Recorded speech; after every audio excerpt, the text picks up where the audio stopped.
Hello YouTube Pipers, Double O Pipe here, aka Rick.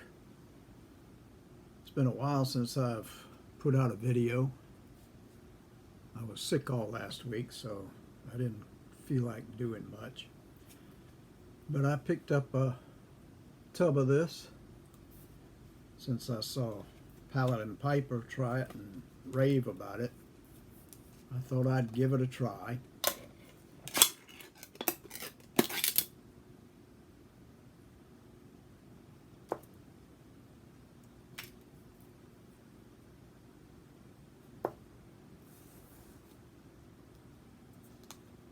Smells something like an old jersey my grandmother would wear. I don't know. I don't know if my sniffer is up to par or not, but that's the impression I got. Yep.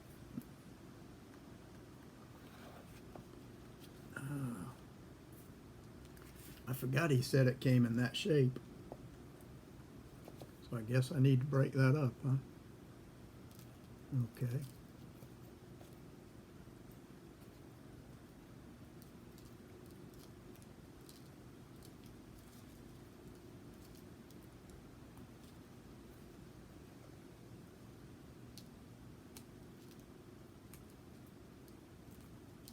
I hope everybody's been doing well. Your plans for Thanksgiving are working out thus far.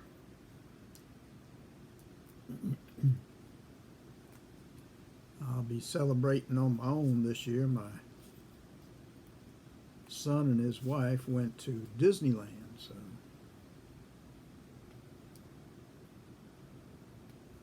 I've never seen a boy go to Disneyland so much, but they sure must love it. I've never been and never really had a desire to go.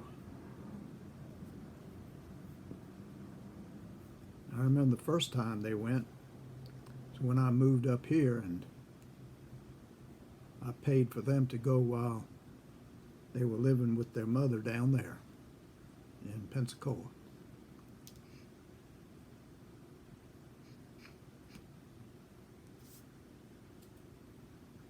Trying to get that loose tobacco out of there before I light it up.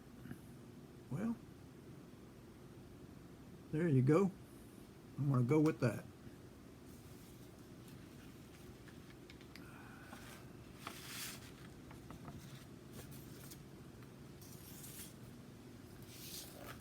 The Merry Monk sounded intriguing, so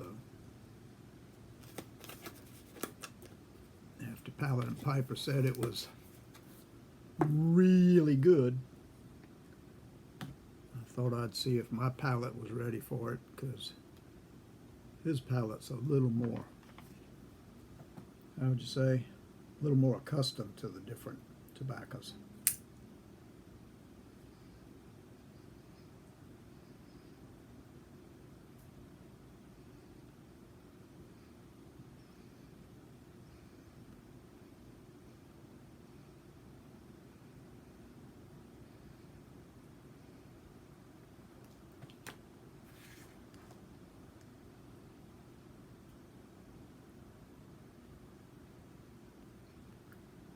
This is the pipe that was gifted to me.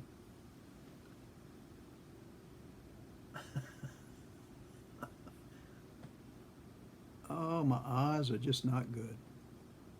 A St. Patrick's Peterson from May of 2023. And I had to promise that I would smoke this on St. Patty's Day every year, which was a good deal for me.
it was kind of anesthetizing my tongue, so I was wondering if there was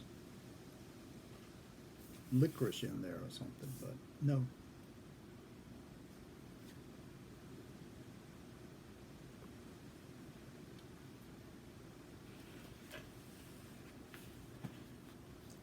I made a pot of tea.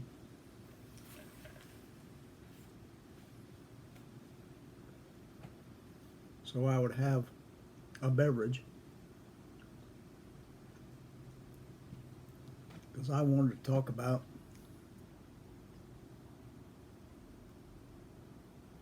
Thanksgiving. Since Thanksgiving's tomorrow,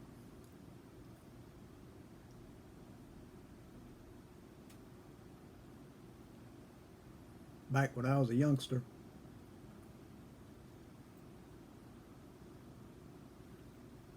the entire family, which lived within I would say a 10-mile radius,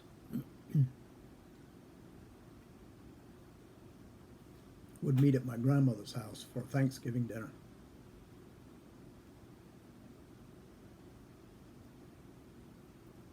Well, on Thursday morning, I would wake up to the smells, the aromas of so many foods cooking. Macaroni and cheese, which was my favorite. Pumpkin pies in the oven. Fat back in a pot full of butter beans. And another pot of rice. Seems like there was more, but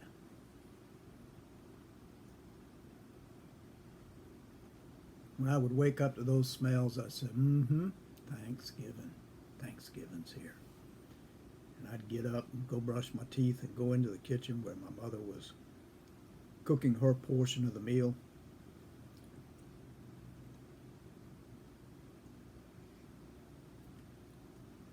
I'd say good morning, and she'd say good morning back. And I'd walk over to the stove and lift up the cover on the pot and look at the water boiling with that big hunk of fat back and those green beans just roiling in the bubbles.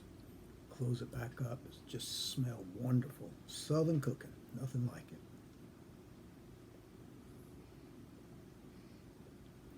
And I'd crack the oven to look in there. There were 2 pumpkin pies and a humongous serving of macaroni and cheese just bubbling away. I'd close it back up, and those aromas would drift out of the oven and into the area that we were sitting.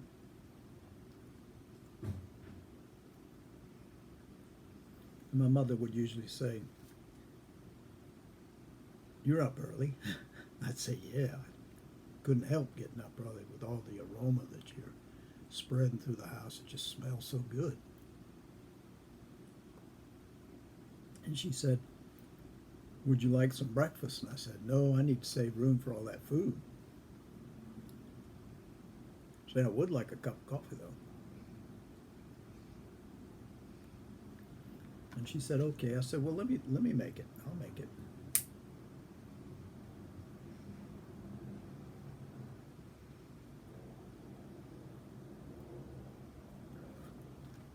Which kind of surprised her because usually she did for Dad and me all the time. And it was instant coffee. I mean, it's not like it was tough to make.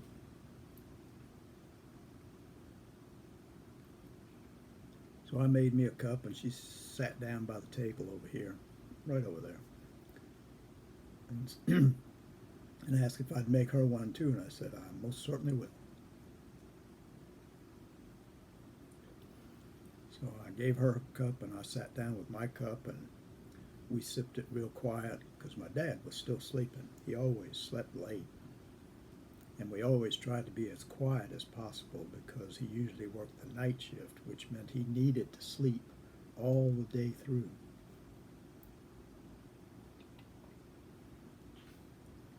And we sat there talking about what was coming up, the meal and all the family getting together. And the door right here opened up. Clyde stepped in and said, "Good morning." And we both went, "Shh." And he said, "Oh, sorry." He said, "I just wanted to come over and see if you had some canned corn I could get from you." And Mom said, "Let me go look." And she got down there and found 2 cans. And she said, "I got 2 cans." He said, "Can I take them both?" And she said, "Sure." So I said, "You making your corn pie?" And he said, "Yeah." I said, "Boy, I love your corn pie." And he said, doesn't even come close to your mother's macaroni and cheese." I said, "Well, yeah, that's true, but I still love your corn pie." And he said, "Well, let me get back over there and cook it." Clyde would cook and run up to the store and come back and cook and run up to the store because he always had to get his ingredients as he was cooking. I think he made 3 or 4 trips to the Piggly Wiggly when he was cooking a meal. But he couldn't do it this day because it was Thanksgiving Day.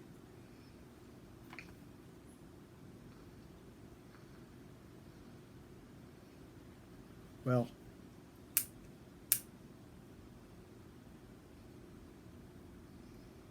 my mother got up and checked the pies. She said, "Ricky, how about hand me a broom straw?" And so I pulled a straw out from the broom and handed it to her. She broke it in half and stuck it into the pies, and it came out clean. So she said, "Those are ready." She pulled them both out, set them to the side. Said, "Now," I said, "Well, how much longer is the macaroni and cheese?" She said, "Not too much longer. It looks like it's coming along pretty well." And that aroma just came out of that oven. It was just wonderful. Man, drool started coming into my mouth. And I said, "Well, you've got the beans over there. What about the rice?" I said, "I love to pile my plate high with beans and rice." And she said, "I know it. I got the rice right here. Going to start it right now."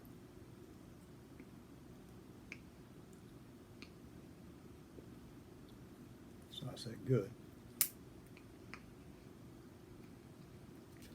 And I asked, "Do you think Dad's going to get up and go with us?" And she said, "No, I think he's going to sleep." I said, "Well, when do you want to go?" And she said, "We're going to go in just a few minutes. Do you want to go with me, or do you want to stay here and wait for your dad?" I said, "I might as well go because I don't think Dad's going to come."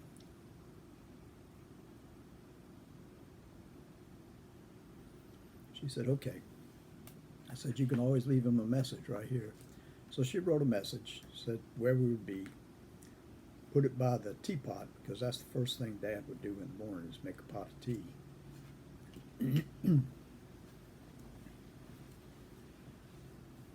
And we gathered up all the things, the pies, macaroni and the cheese, which she had taken out of the oven because it was ready, hot as blazes.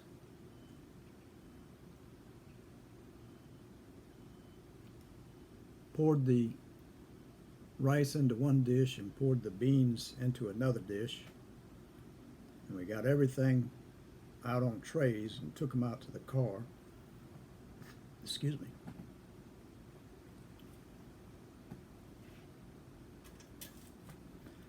This old teapot came over with Mom and Dad from England in 1949. And it's still making tea.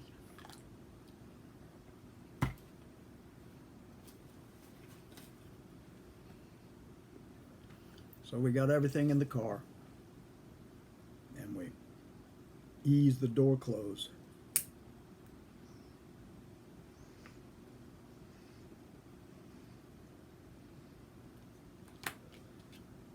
And took the trip about a mile and a half maybe, down to my grandmother's. When we got there, she parked in the back. We got all the stuff and took it on the inside. My grandmother was in there basting the turkey as it was cooking in the oven. Mom had said that my grandmother used to work for the Y, and the Y gave her a 30-pound turkey this particular Thanksgiving that I'm thinking of, which she had in the oven. Had been baking for I don't know how long. And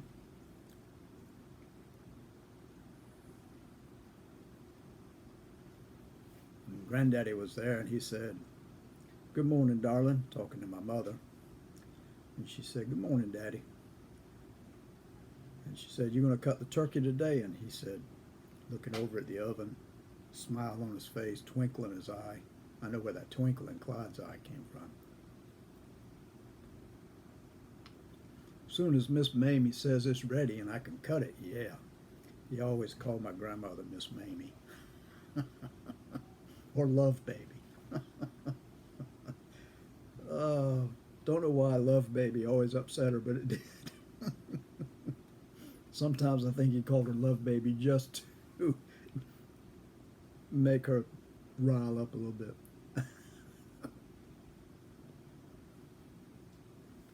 But anyway,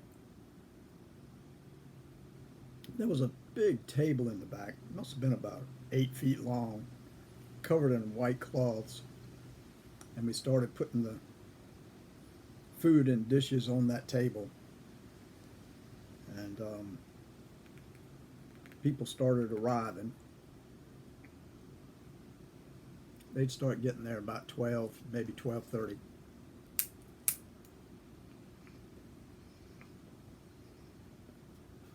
All my aunts and uncles and my cousins. As soon as my uncles got there, the TV went on and the football game was ready to be watched.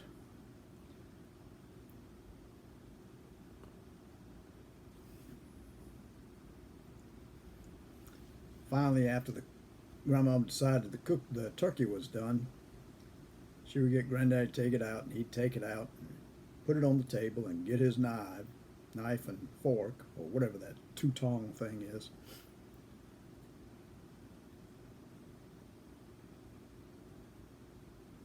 And commenced the carving. And he was the best turkey carver I ever saw. He could slice that without any meat crumbling, and those slices were thin and perfect, absolutely perfect. And he got through with it, and he put it in the center of the table. And everybody was grabbing dishes, and he said, "Wait, we got to say grace for this, because we got to be thankful for what we got."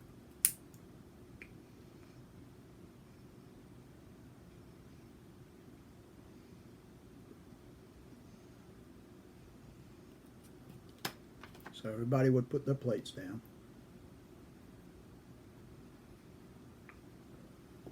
And we'd stand there and bow our heads. And he'd say a short prayer over the meal. And as he ended, he would say, "And bless the little cook." Always ended with his grace with, "And bless the little cook."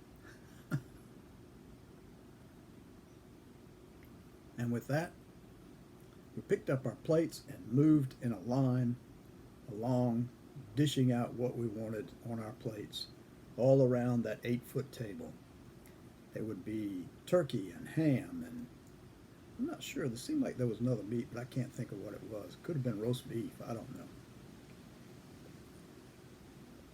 But I don't know where. Somebody must have brought that from their home. At any rate, we would all go around the table, and our dishes full, we would carry them into the front room where the TV was and the football game was on. And I had mine just heaping. It's one of those plates that comes up and has a lip. You couldn't put it on a flat plate. It had to have a lip. Because I had mine piled like that. I mean, it was heavy. And I would walk into the front room and I would set it down on the coffee table and sit on the couch.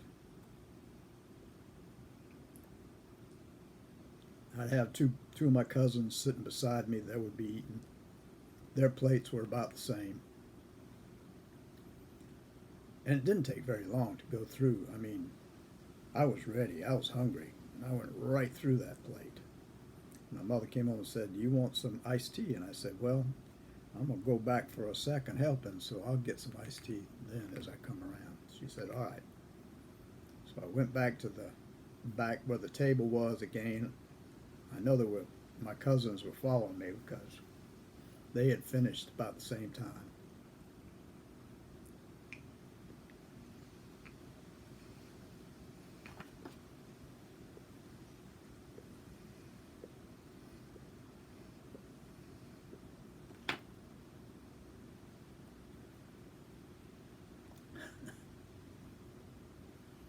Around that table one more time, dishing it up, dishing it up.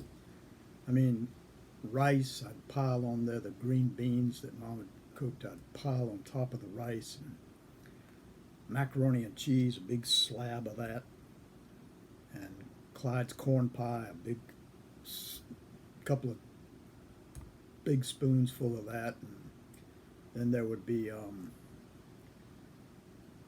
think probably squash and a couple of other things, and I would pile that on too. Then I'd get another couple of slices of turkey and slop that on top and dip it over with gravy. Just another plate piled high.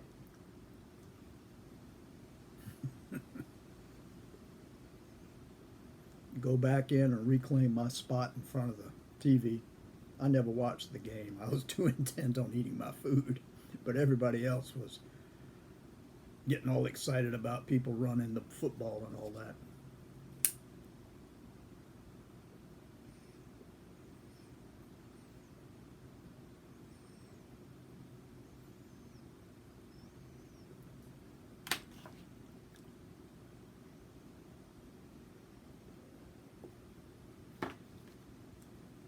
And I would go through that plate as well. I mean, oh, jeepers, it was such good food. Everybody that brought something, they were all good at whatever dish they brought. It was just wonderful. I got my iced tea and I drank that down. I had to let my belt out one notch.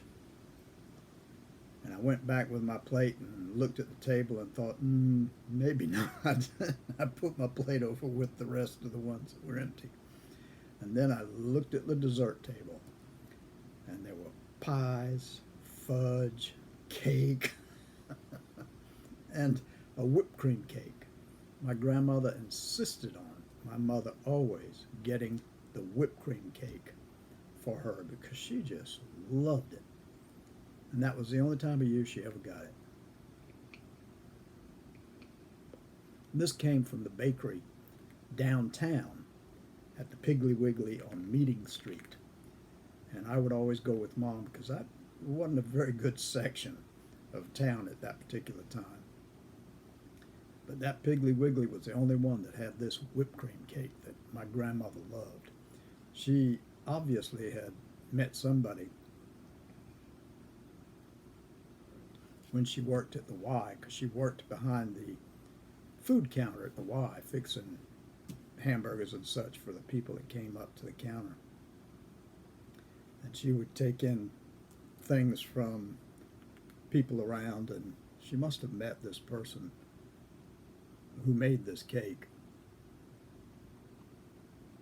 while working there, because she always insisted we go there to get it. And we would bring it home. And I mean, that thing was that tall. 18 layers. At least it looked like 18 layers. And we'd bring it in, and Grandma would say, "You got the whipped cream cake?" And Mom would say, "Yeah, it's right here." And Grandma would come over and pick it up and just look at it and say, "Yeah." And she'd do this number to the top. And you could see that like heaven come across her face, because that was her favorite. And she did that one more time. And we put it on the table, surrounded by everything else, because that was the main dessert. I wasn't a big fan of it, but I got a piece of pie and a piece of cake and something else, I know. Sprayed that whipped cream on top of it and went back in and ate my desserts. I know 3 desserts on my plate every year.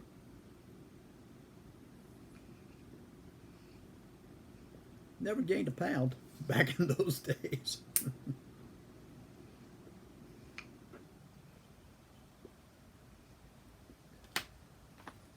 I can't say that today. At any rate, looked over to see if Mom's macaroni and cheese was gone, and there was just a little sliver left because everybody loved that macaroni and cheese.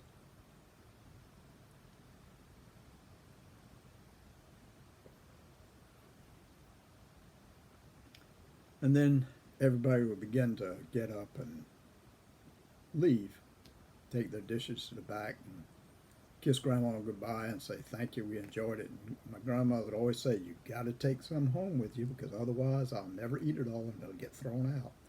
So everybody would go in there and pile a plate to take home with them. And they all did that. And my mother always stayed behind to help clean up. So I sat there and waited on that. If they needed me to do something, I would do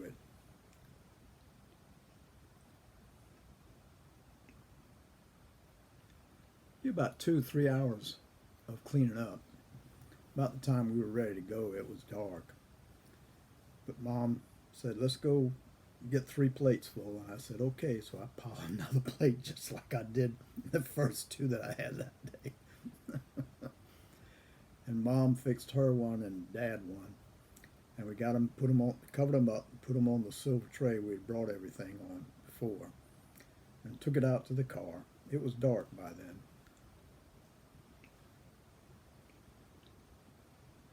Everybody was gone. I think Granddaddy was wrapping up the turkey because he was thinking about turkey sandwiches the next day.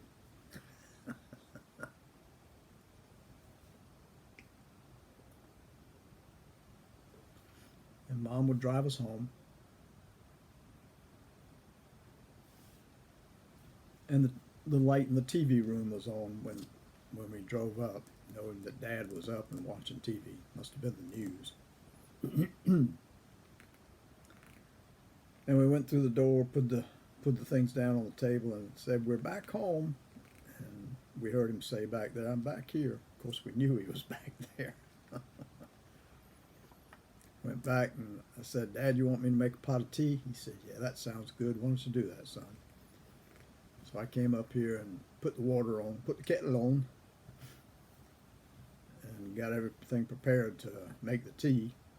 You pour the boiling water in the pot, and you shake it around to warm the pot up, and then poured that out and put the water back on to boil again, and put the tea bags into the pot. And when it boiled, you take the pot over to the kettle and pour the water over the tea bags as it was still boiling. Put the tea on the tray and put the tea cozy on top of the pot.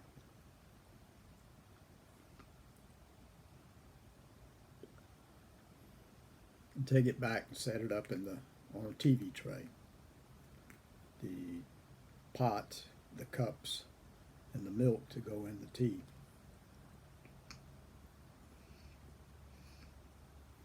While I was doing that, Mom was getting Dad's plate ready. She got it fixed up and took it back. And he looked at it. My dad didn't eat a whole lot. He didn't believe in eating much.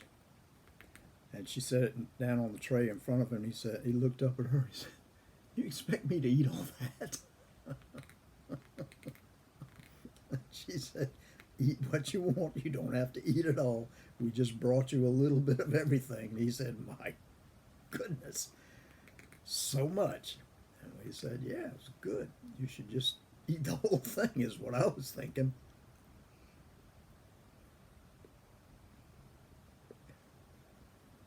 And I set up the other trays and went up front, got Mom's, and put it on her tray in front of her, and then got mine and went back there and sat down and put it on my tray. Dad poured the tea, and we all got cups.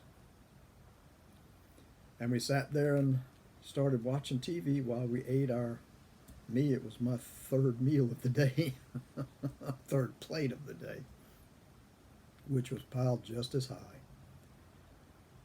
And we ended the day with us watching TV in silence like we always did, as we ate and watched whatever came on.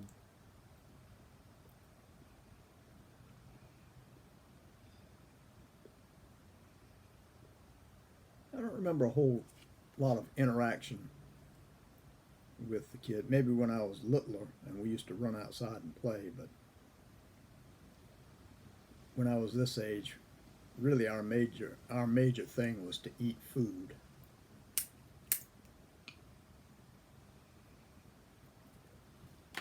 Which we did.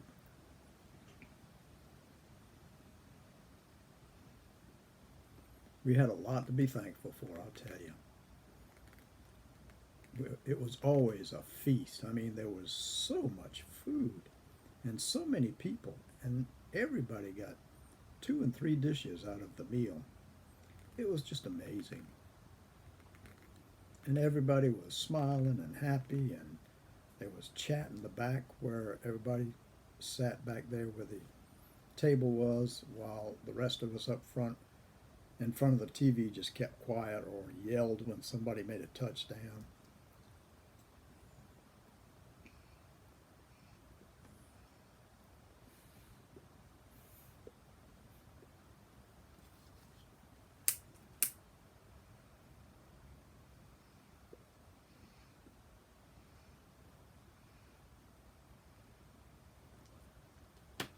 My granddad from England came over one year.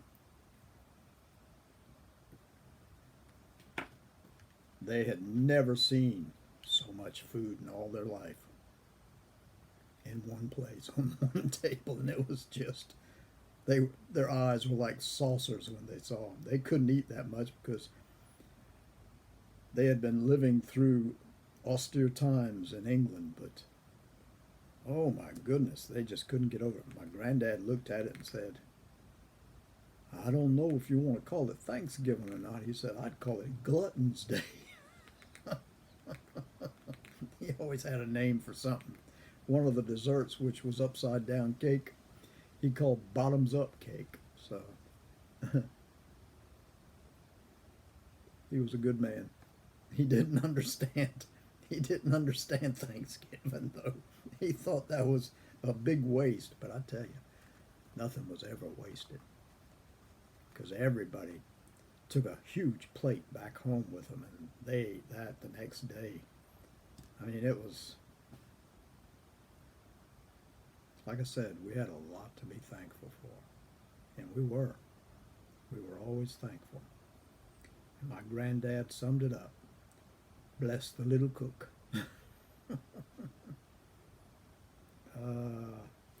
I do miss those days. All my uncles and aunts are gone now. All my cousins moved all over the country.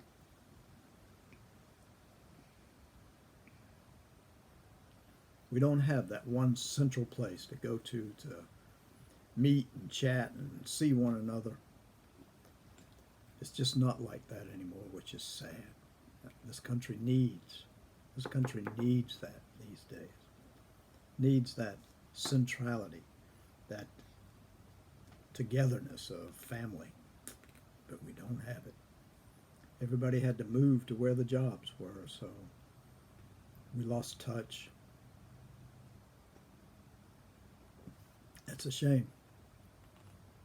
But I have those memories. I'll always have those memories till the day I die. And they're happy memories. Always happy. Whatever's sad or bad, I just tossed out along the way. And all I remember are the happy times.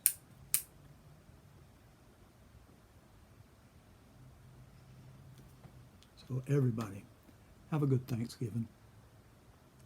And when you say grace, don't forget, at the end, you say, "And bless the little cook."